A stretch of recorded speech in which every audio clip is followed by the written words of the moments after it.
Gagamutin ko yung tibak ng brand ko. DIY lang. Discarding backyard. Yan lang mga gagamitin ko. Para sa tibak.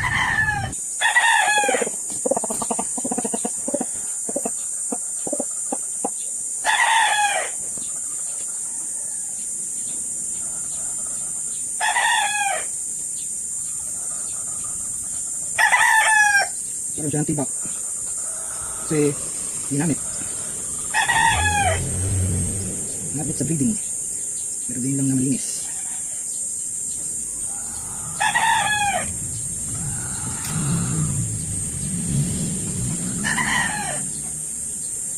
Yan. Malinis. Tapos natin ang alcohol. Wala kasing display eh.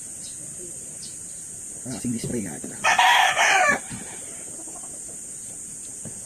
Alcohol para ma-dry. Mamaya natin yun yan. Bakit o? Ito natin ang take guard.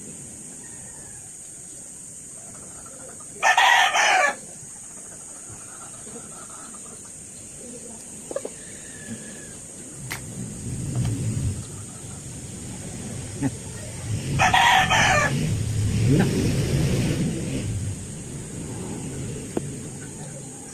Tapos nila surgical tape. Yan. Sapatong mo yan.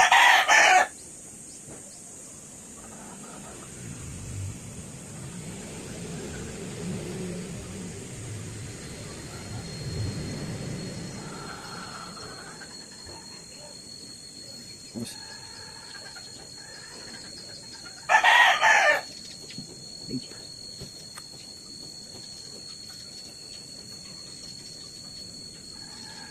Hindi masyado mahigpit, tama lang, sakto lang. Tapos kailangan hindi siya sumisingaw. Ilang beses ko na itong ginawa sa manok ko. Effective to. Mga 2 to 3 weeks lang. 2 to 3 weeks tanggal yan. Sasama yun dun sa, ano, sa tela. Sakto lang yan, hindi yan mahigpit. Sakto lang. Diskarte lang to. Kanya tayong ano eh. Ang diskarte. Hindi ko naman sinasabing tama. Kung sa tingin nyo mali, pwede mali. Pero para sa akin, ito lang yun. Kaya matanggal ang tibok ng manok ko. Manok ko naman to. Tubad lang.